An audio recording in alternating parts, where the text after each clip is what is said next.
Dr. Payne is such a towering figure in our field. To be associated with someone like him is an amazing experience to me. Today we gather to honor a true pioneer in palliative care, Dr. Hunter Groninger. Hunter did ask me to speak today. He gave me a directive as well. He said, "Please don't make this about me." Your leadership is never just about you because patient-centered values are core to how you operate.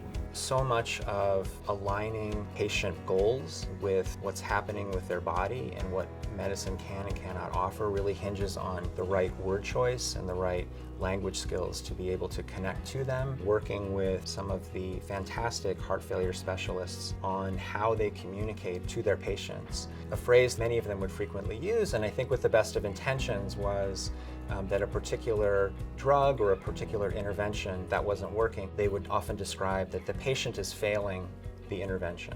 And we really worked with them to think about what that might sound like if you're a patient. What's really happening is the intervention is failing the patient, or we are failing the patient. It's not that the patient is doing something wrong. Just by turning that around, that can really change and influence the way that patients and families perceive the care that they're receiving and perceive what's happening with their body. We made the decision to attach the first palliative care team to the Advanced Heart Failure Program. It was really two service lines coming together from opposite ends of the spectrum, so that the Advanced Heart Failure Program leadership told me within about 6 months, while we may not necessarily have understood why you were pairing us up with them at the beginning, now we don't know what we would do without them.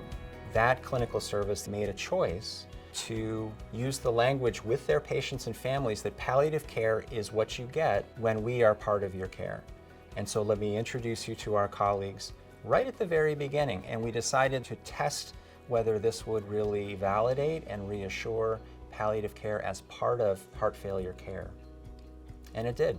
You do not have to look very hard to find the magic.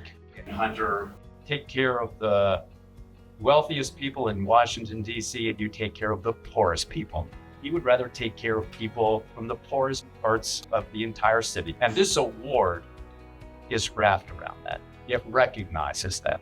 Sometimes, in order to get that seat at the table and to gain legitimacy in American healthcare, I worry that sometimes we give up some of the soul of palliative care that really brought about the field in the beginning. Hunter, enough's been said already, but you really are a visionary leader and a great partner. I'm really glad you're part of the department. You're doing great things. You inspire all of us every day with the work you've done and with your team, so congratulations.